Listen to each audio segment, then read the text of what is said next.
Alright, okay, hello everyone, welcome back to Yasmeen Syed official. आज का जो वीडियो है that will be purely for your motivation purpose. मैंने last motivation का video डाला था आई गेस इन जुलाई में मैंने डाला था, और अभी सितंबर के हिसाब से मैं डाल रही हूँ कि आपके पास में सितंबर से अगर हम काउंट करें तो आपके पास में जो है लगभग 8 मंथ्स बचते हैं। दैट इज योर 242 डेज, ठीक है। अगर हम एकदम प्रीसाइज होकर काउंट करें तो नियर अबाउट 242 डेज जो है हम मान के चलते हैं।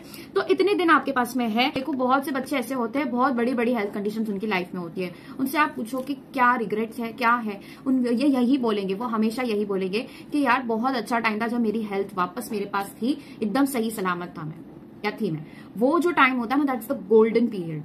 तो मतलब आपके पास में अभी हेल्थ है, आपके पास में अभी टाइम है, आपके पास में सारी facilities available. I am telling you, ऐसे बहुत सारे बच्चे हैं, मैंने अपनी आंखों से देखे, ठीक है। ये एग्जांपल्स मैंने अपनी आंखों से देखे हैं कि वो अपने फादर के साथ या फिर कोई भी उनका जो भी शॉप है वहां पर वो काम कर रहे हैं और साथ साथ पढ़ाई कर रहे हैं। वो कस्टमर्स अटेंड कर रहे हैं और साथ साथ पढ़ाई कर रहे हैं। ये मैंने अपनी आंखों से देखा है कि वो काम के साथ साथ, क्योंकि हालात वैसे नहीं होते सबके घर के हालात एक जैसे नहीं होते, तो हो सकता है उनके घर में फाइनेंशियली वो इतने ज्यादा स्ट्रांग नहीं थे जिसकी वजह से उनको बाहर काम करना पड़ता था, उनके घर के बच्चों को भी काम करना पड़ता था, लेकिन उन्होंने तभी भी अपना एजुकेशन नहीं छोड़ा, उन्होंने एजुकेशन पर कॉम्प्रोमाइज नहीं होने दिया।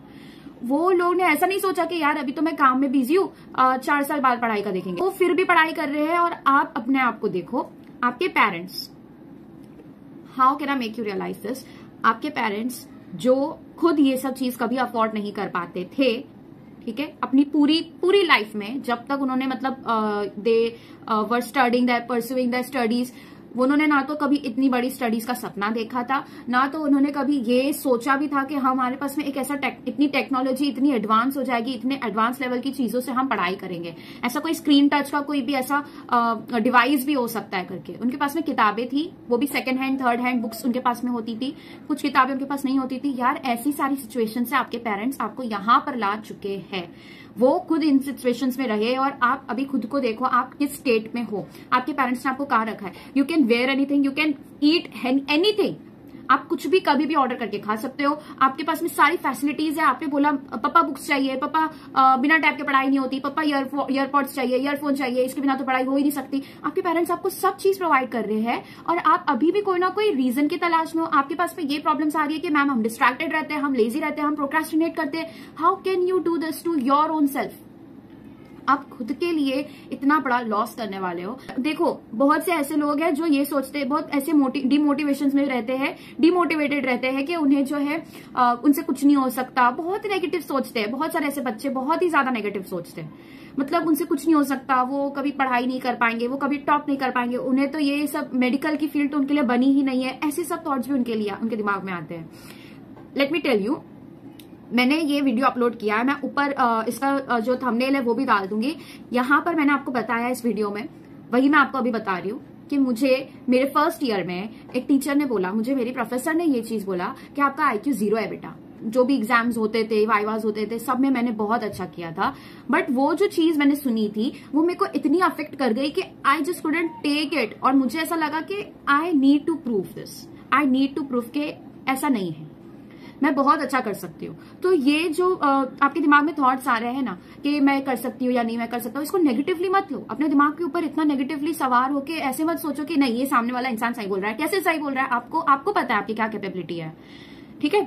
तो आप खुद को जानते हो, ठीक है, लेकिन आप दूसरों की बताई हुई बातों पर यकीन कर लोगे, then you are somewhere giving up.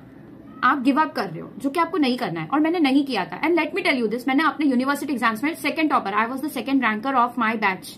मैंने अपने फर्स्ट ईयर में I am the second ranker of my batch. भी मैंने आपको ये चीज ये बताने के लिए बताई थी कि मुझे भी ऐसे बहुत सारे डाउटफुल सिचुएशंस का सामना करना पड़ा था। मैंने अपनी जो भी पढ़ाई की थी, इनफैक्ट मेरे नीट का भी जो मैंने जर्नी आपको बताया नहीं है अभी तक आई गेस, लेकिन मेरे नीट के भी जर्नी में I was going through a very serious health condition, बहुत सीरियस हेल्थ कंडीशन जो मुझे पता भी नहीं थी, वो अनडायग्नोस थी, ठीक है। उस पूरे सिचुएशन में वो जब पेन सबसाइड होता था मैं पढ़ाई करती थी, और ये सब सिचुएशंस में मैंने अपना नीट का पेपर दिया।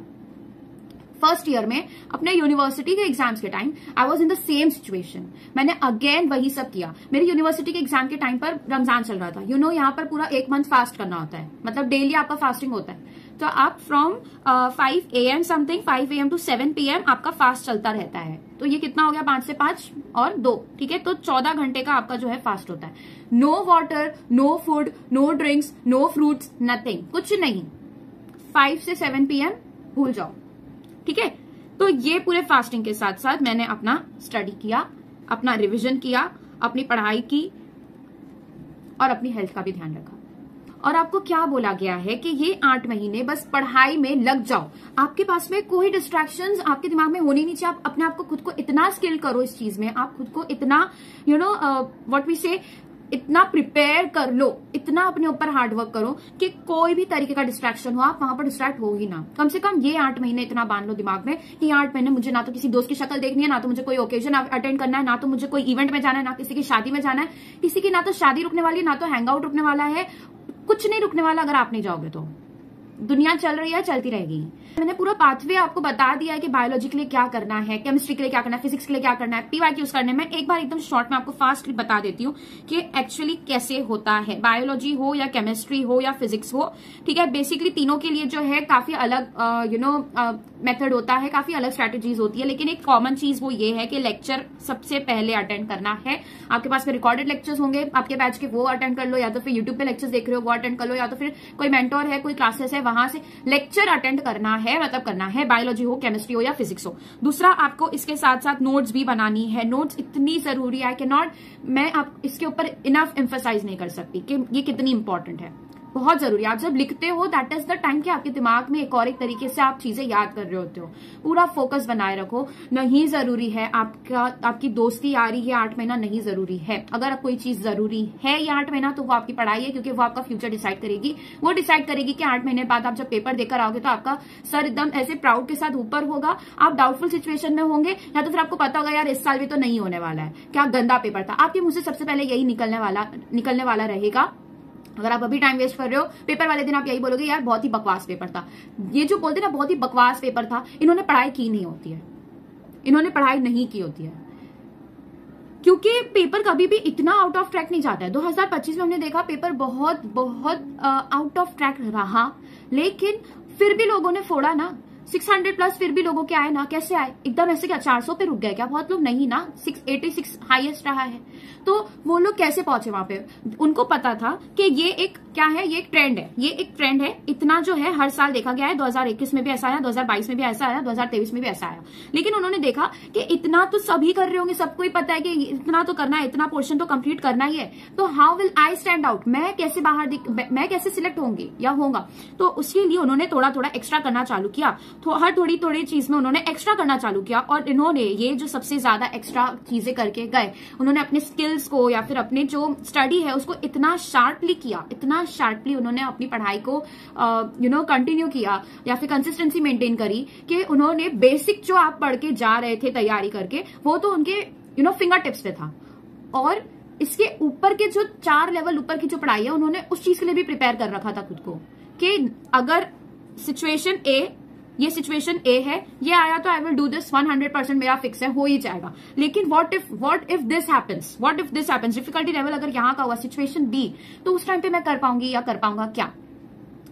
मुझसे हो पाएगा क्या? लेकिन ऑन सिचुएशन सी दूसरा और देखा उन्होंने, और ये सोचा कि सिचुएशन सी अगर एकदम डिफिकल्ट लेवल का पेपर आएगा तो अब मैं कर पाऊंगी क्या, या अब मुझसे हो पाएगा क्या? तो उन्होंने उस चीज के लिए भी खुद को प्रिपेयर किया। और यहाँ पर आप खुद को देखो, आपको एनसीईआरटी के कितने चैप्टर्स है ये भी तक सही से पता नहीं है, आपने सही से नोट्स नहीं बनाया, आप लेक्चर्स अटेंड नहीं कर रहे हो। What are you waiting for? आपको ऐसा लग रहा है लास्ट 4 महीने में हो जाएगा, नहीं होगा। लास्ट के 3 महीने में हो जाएगा, नहीं होगा। आपको ऐसा लगता है ना कि यार इतने सारे महीने, इतने सारे दिन होते हैं एक महीने में, 30 दिन तो एक महीने में होते हैं, इतने दिन में तो कुछ भी हो सकता है। मैं आपको बताऊं 80 चैप्टर्स आपके लगभग होते हैं, क्योंकि समवॉट 19 या 20 चैप्टर्स आपके केमिस्ट्री के अंदर है, और 28 चैप्टर्स समथिंग आपके फिजिक्स के अंदर है, और 32 चैप्टर्स का आपका बायोलॉजी है। ठीक है, ये सब मिला के अगर आप देखो तो इन टोटल आपका होता है 80 चैप्टर्स के लगभग। आपके पास में 240 डेज है, इसको अगर आप काउंट करो, ठीक है, 80 चैप्टर्स है, 8 3 24, 3 दिन में एक चैप्टर आप कर सकते हो इतने अच्छे से कि वो आपको चैप्टर कभी देखना ना पड़े, दोबारा कर सकते हो। आपको चैप्टर के लिए क्या करना होता है? लेक्चर बनाने होते हैं, नोट्स बनाने होते हैं, उसके शॉर्ट नोट्स बनाने होते हैं। शॉर्ट नोट्स के अंदर आप या तो फिर फ्लो चार्ट के फॉर्म में बायोलॉजी है या ऑर्गेनिक या इनऑर्गेनिक है तो फ्लो चार्ट के फॉर्म में, टेबुलर फॉर्म में उसको प्रिपेयर करते हो, या फिर फॉर्मुला शीट प्रिपेयर करते हो। ये सब आपको करना होता है। ये सब एक बच्चा करता है, सिलेक्ट होने वाला बच्चा इस तरीके की प्रिपेरेशन करता है। उसके बाद में वो एमसीक्यूज जो बेसिकली जो प्रैक्टिस होती है, क्वेश्चंस होते हैं, उसकी प्रैक्टिस करता है, पीवाईक्यूज लगाता है। ये सब आप 3 दिन में एक चैप्टर का कर सकते हो क्या? Tell me. अभी आपके पास में इतना ही कट टू कट टाइम है। मैं रिवीजन के लिए दिन नहीं निकाल रही हूँ, मैं आपको बता रही हूँ 240 डेज है। अगर इसको हम और 30 दिन निकाल दे, 30 दिन पूरा अगर कट कर दे रिवीजन के लिए, तो आपके पास में 210 दिन बचते हैं। और दैट नॉट इवन मेक्स के आपके पास में जो है लगभग 2 दिन हो, ठीक है, 2 दिन होगा चैप्टर करने के लिए। आप 2 दिन में एक चैप्टर कर सकते हो क्या? ये आप खुद को डिसाइड कर लो कि आपको इस बार पूरा सिलेबस कंप्लीट करवाना है खुद का, और सही से अच्छे से जाके पेपर देना है, या फिर अभी भी टाइम पास ही करते रहना है। आगे जो मैं आपको सिंपल सा एक ट्रेंड बता रही हूँ, पिछले 9 महीने, 8 महीने, 9 मंथ्स बच्चे होते हैं, 8 मंथ्स बच्चे होते हैं, तब तक बच्चे सोचते हैं कि अभी तो टाइम है। क्या सोचते हैं? अभी तो टाइम है। बीच में के 7, 6 और 5 महीने कहाँ जाते हैं पता नहीं चलता, पता नहीं चलता। आंख जब खुलती है, क्यों नहीं पता चलता? क्योंकि उसके पहले उन्होंने ये टैग लगा दिया था कि टाइम है। उसके बाद में बचते हैं 4 महीने। 4 महीने जब बचते हैं तब उन्होंने बुक खोली, ठीक है, तब उन्होंने सीरियस होके बुक खोली, और तब उन्हें समझ में आया, उन्होंने अपनी आंखों से देखा, तो उनकी आंखें फटी रह जाती है कि भाई सिलेबस तो बहुत ज्यादा है, ठीक है, सिलेबस हद से ज्यादा है। इस सिलेबस को कंप्लीट करने के लिए कम से कम 1 साल की जरूरत है। और ये सोच के फिर वो सोचते हैं कि भाई री अटेम्प्ट करेंगे, ड्रॉप ले लेंगे। ये होता है, ये ट्रेंड है, ये बहुत सारे बच्चे करते हैं। इसीलिए मैं आपको बता रही हूँ कि आपके जो एप्लीकेशंस होते हैं 20 लाख के ऊपर जाने वाले एप्लीकेशंस होते हैं, लेकिन सिलेक्शन स्टार्टिंग के 50,000, मैक्सिमम 50,000, 6,000, 10,000, 20,000 का ही सिलेक्शन होता है। स्टार्टिंग के 20,000 बच्चों का ही सिलेक्शन होता है। आप अभी भी 0 से स्टार्ट कर रहे हो, और जो डेली बच्चे पढ़ते हैं, ठीक है, वो डेली 1 आवर, 2 आवर, 5 आवर्स पढ़ रहे हैं। अगर आपने, ये कौन से बच्चे जिनका ऑलरेडी 40%, 60% हो रखा है, आप अभी 0 पर हो, आप डेली अपना 16 घंटा दो, डेली 16 घंटा दो, ठीक है। 8 आवर्स की कंप्लीट करो स्लीप, 7 आवर्स की स्लीप कंप्लीट करो। 16 घंटा मतलब इसके अंदर से सपोज कर लो 12 घंटे आपने प्रोडक्टिवली, आपके पूरी तरीके से डेडिकेटेड होना चाहिए फॉर स्टडी, तो आप इनके भी आगे जा सकते हो, जा सकते हो। तो बेसिकली यहाँ पर क्या मैं समझाने का ट्राई कर रही हूँ कि आप जो है इनकी, अगर आपको कंपटीशन करनी है, आप अभी 0 पर हो, ठीक है, आपको कंपटीशन किससे करनी है? जिसका 40% सिलेबस हो चुका है। इसका 40% सिलेबस कैसे हुआ? क्योंकि इसने हर दिन 5-5 घंटे अपने दिए, हर दिन एफर्ट्स लगाए। आपको अगर इधर तक के पहुंचना है तो इन्होंने तो 5 घंटा दिया, आपने तो वो टाइम पर क्या कर रहे थे? You are sleeping at that time, आप बिल्कुल ही 0, कुछ नहीं पता आपको। तो अभी आपको कम से कम 16 घंटे तो देने पड़ेंगे डेली, वो टाइम का तो अब ये कंपनसेट करना ही पड़ेगा। एक चीज और बता देती हूँ कि पीवाईक्यूज, बहुत लोग ऐसे अभी बोल रहे हैं, आई डोंट नो ये कहाँ से लोग सुन रहे हैं। पीवाईक्यूज बहुत जरूरी है, इसके ऊपर मैं पूरा एक वीडियो बनाने के लिए रेडी हूँ। आपको अगर नहीं समझ में आ रहा है, पूरा वीडियो डेडिकेट कर दिया जाएगा कि पीवाईक्यूज कितना जरूरी है। पीवाईक्यूज अब एक्चुअली क्या हो गया, 2025 में जो एकदम आउट ऑफ ट्रैक क्वेश्चन है, उसकी वजह से लोगों को लग रहा है यार पीवाईक्यूज इतना सॉल्व किया, पीवाईक्यूज के ऊपर तो कोई क्वेश्चन ही नहीं था। तो इसका मतलब ये नहीं कि पीवाईक्यूज इंपॉर्टेंट नहीं है, पीवाईक्यूज इतने इंपॉर्टेंट होते हैं। जो लैंग्वेज, किस तरीके का लैंग्वेज होता है, पेपर क्या कहना चाह रहा है, क्वेश्चन किस तरीके से बिल्ड होते हैं, ये सब आपको पीवाईक्यूज से ही समझेगा। यहाँ पर कोई भी आपको टेस्ट सीरीज हेल्प नहीं करेगी। टेस्ट सीरीज आपको आपकी टाइम मैनेजमेंट में हेल्प करती है, आप किस तरीके से कितने टाइम में क्वेश्चन सॉल्व कर रहे हो, वो सब चीज में हेल्प करेगी। लेकिन क्वेश्चन पेपर आपका किस लैंग्वेज में होगा, किस तरीके का कोडेड लैंग्वेज वहां पर होती है, आपको समझना होता है कि क्वेश्चन आपसे क्या कह रहा है, what it is trying to ask, उसका क्या प्रोबेबल आंसर हो सकता है, ये सब आपको पीवाईक्यूज के थ्रू समझेगा। आप पीवाईक्यूज के थ्रू एक्चुअल एग्जामिनेशन में आने वाले पेपर देख रहे होते हो, तो वो आपको पीवाईक्यूज से ही समझेगा, and that is very important. 2025 से 2010 तक के जितने भी क्वेश्चंस आए हैं, सपोज मैंने ये बायोलॉजी के लिए बता रही हूँ, मैं बायोलॉजी के लिए एक चैप्टर कोई भी कंप्लीट किया, जैसे अभी बायोमोलिक्यूल्स कंप्लीट हुआ है, तो हम क्या कर रहे हैं, हमने क्या किया है, सबसे पहले मेरे चैनल पर ये सब कुछ फॉर फ्री अवेलेबल है। एनसीईआरटी रीडिंग सीरीज चलती है, एनसीईआरटी रीडिंग सीरीज के अंदर हम बेसिकली पूरा प्लेलिस्ट बना रहे होते हैं, जहां पर हम पूरा चैप्टर कंप्लीट करते हैं। ये किसके लिए है? तो ये फ्रेशर्स के लिए है, जो अभी फर्स्ट अटेम्प्ट है या जो भी है, उन्होंने नोट्स नहीं बनाई है या फिर उन्हें नहीं आता है, तो वो प्लेलिस्ट देखें। कोई भी चैप्टर का प्लेलिस्ट देखो, वहां पर ही आपका चैप्टर लॉक हो जाएगा। उसके आगे आपको सिर्फ रिवाइज करना पड़ेगा, नोट्स गो थ्रू करनी पड़ेगी। तो एक बार ये प्लेलिस्ट देख लो। लेकिन अगर आपको वैसा नहीं है, आपको ऐसा लग रहा है कि यार बायोलॉजी के लिए 1 शॉट लेक्चर भी चल जाएगा, तो 1 शॉट की सीरीज है, जहां पर हम सारे लेक्चर्स के, सारे चैप्टर्स के 1 शॉट प्रिपेयर करते हैं। 1 शॉट मतलब वो भी 2 पार्ट्स में होता है, मोस्ट ऑफ द टाइम वो 2 पार्ट्स में अपलोड किया जाता है। इसका रीजन ये है कि एक पार्ट में वो 4 घंटे 5 घंटे इतना लेंदी बन जाता है, मेरा 1 शॉट इतना लेंदी होता ही है। क्यों?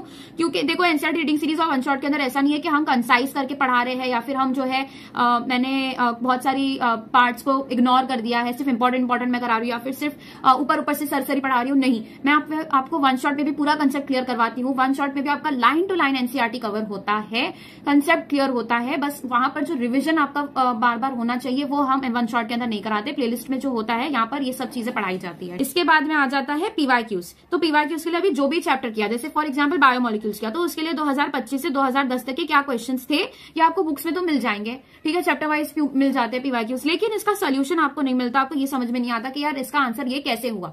तो आपके पास फ्री पीवाईक्यूज सोल्यूशन की सीरीज है, मेरे चैनल पर अपलोडेड है फॉर फ्री, ठीक है। जो चैप्टर्स अब तक के हुए हैं हमने ट्राई किया है कि उसका as soon as possible PYQs upload कर दिया जाए। काफी सारे चैप्टर्स का हो गया है और चैप्टर्स पर हम मूव करेंगे। अभी बॉडी फ्लूइड्स एंड सर्कुलेशन ये एक चैप्टर हुआ है, breathing and exchange of gases ये एक चैप्टर हुआ है। तो इन सब का भी पीवाईक्यूज बहुत जल्दी अपलोड होगा 2025 से 2010 तक का। अगर आपको इसके चैप्टर्स के अगर मुझे फीडबैक्स मिलेंगे, अगर आपकी तरफ से कॉमेंट्स अगर अच्छे आएंगे तो हम 2010 के पहले के भी क्वेश्चन को हम सॉल्व करेंगे, ठीक है। और इसी के साथ साथ फिर आगे जो है जो दूसरे सब्जेक्ट्स के होंगे वो भी हम ट्राई करेंगे, ठीक है, इन फ्यूचर। पीवाईक्यूज हो गया। अब सबसे ज्यादा जरूरी जो आपके 2026 के पेपर के लिए that is the difficult question series. Difficult question series क्यों जरूरी है? क्योंकि 2025 में आउट ऑफ एनसीईआरटी क्वेश्चन आया है, ट्विस्टेड क्वेश्चंस आए हैं, कंसेप्चुअल क्वेश्चंस आए हैं। ये सब कुछ आपको जो है सिंपल एनसीईआरटी रीड करके नहीं आएगा। सिंपल एनसीईआरटी रीड करके ये सब चीजें नहीं बिल्ड होती है। तो हम डिफिकल्ट क्वेश्चन सीरीज प्रिपेयर कर रहे हैं, जहां पर या तो फिर आउट ऑफ सिलेबस कौन से क्वेश्चन आ सकते हैं कोई भी टॉपिक से वो हम डिस्कस करते हैं, या तो फिर दो कंसेप्ट मिला के किस तरीके के क्वेश्चन बन सकते हैं कोई भी चैप्टर में से वो हम डिस्कस करते हैं। डिफिकल्ट क्वेश्चंस में डिफिकल्ट टाइप ऑफ क्वेश्चंस रहेंगे और ये आपके नीट 2026 की प्रिपरेशन के लिए बहुत ही ज्यादा जरूरी है। And we are providing it on my channel, on my YouTube channel for free. This is going to be really helpful for you all. अगर आपको ये वीडियो हेल्पफुल लगी हो तो जस्ट लाइक कर देना, शेयर कर देना with your friends and subscribe, ठीक है, if you find the video helpful. Will meet you in the next lecture. जो नेक्स्ट लेक्चर हम अपलोड करेंगे उसमें। Till then keep studying, take care. और यार पढ़ाई करो, ये 8 महीने वापस आपके पास नहीं आएंगे। आपके पास में अगर वापस एक अपॉर्चुनिटी आएगी तब तक कि आपका 1 साल जा चुका होगा। आप अपने पेरेंट्स का जो है 1 साल और आप अपने पेरेंट्स को लेट करवाओगे, डिले करवाओगे आपको प्राउड देखने के लिए। आप अपने पेरेंट्स को 1 साल और वेट करवाओगे उनको प्राउड फील करवाने के लिए। और आप 1 साल और लेट एडमिशन लोगे। ये सब चीज सोचो, बहुत लॉस है यार। बहुत से लोग हैं बहुत सारी प्रॉब्लम्स फेस करते हुए पढ़ाई कर रहे हैं। आपकी लाइफ में वैसी कोई प्रॉब्लम नहीं है। इतनी छोटी छोटी चीज कि आपसे रील्स नहीं छोड़ी जा रही, आपसे फोन नहीं छोड़ा जा रहा है, ये सब चीजों की वजह से आप बहुत बड़े लॉस में जा रहे हो। अगर आपको ये वीडियो से इतना भी समझ में आ गया है, just promise your self from today कि रील्स जैसी चीज और दोस्त जैसी चीज, ये दो चीज की वजह से आप अपनी पढ़ाई को कॉम्प्रोमाइज नहीं करोगे। एटलीस्ट ये 2 चीजों में आप अपने आप को या फिर अपना वक्त जाया नहीं करोगे, ठीक है। लेजीनेस सबको होती है, किसी का मन नहीं करता बेड छोड़ने का। Bed is the most comfortable place. लेकिन एक और एक सच ये भी है कि कंफर्टेबल प्लेस में रहकर कोई सक्सेसफुल नहीं हुआ है। आपके पास में टाइम है और आप अभी भी अगर प्रोक्रास्टिनेट कर रहे हो, आप अभी भी लेजीनेस दिखा रहे हो, मतलब आप अपना 100% नहीं दे रहे हो, ठीक है। Then you are not a deserving candidate for the government seat. ये बोलकर फिर पेपर को क्रिटिसाइज नहीं करना कि पेपर हार्ड था। आपने मेहनत उतनी नहीं की थी जितनी रिक्वायर्ड थी, बाकी बच्चों ने की थी। बाकी बच्चों ने सारे सेक्रीफाइसेस दिए थे, आप नहीं दे रहे हो, ठीक है। ठीक है, मिलते हैं नेक्स्ट लेक्चर में। वापस से मोटिवेशन वीडियो आ जाएगा, टाइम आपका ही जाएगा। जो सिलेक्ट होने वाले बच्चे हैं वो दिन में 10 घंटे अभी भी पढ़ रहे हैं। ये टाइम पर आप वीडियो देख रहे हो, ये टाइम पर भी कोई ना कोई बच्चा पढ़ाई कर रहा है। उसके सामने एनसीईआरटी है, या तो वो एनसीईआरटी रीड कर रहा है, या तो क्वेश्चन सॉल्व कर रहा है, जो भी है पढ़ाई कर रहे हैं यार। सबसे कट आउट कर दिया है, बिल्कुल सिर्फ पढ़ाई कर रहे हैं। ऐसे बन जाओ, ये 8 महीने के लिए ऐसे बन जाओ। उसके बाद में आप जी खोल के बहुत अच्छी तरीके से एकदम हद से ज्यादा मस्ती करना, हद से ज्यादा एंजॉय करना। लोग सोचे देख कर कि यार ये कितना एंजॉय कर रहा है या कर रही है, लेकिन अभी जो टाइम है वो टाइम पढ़ाई का है, पढ़ाई करना है। मिलते हैं नेक्स्ट वीडियो में। Till then keep studying, take care, good bye.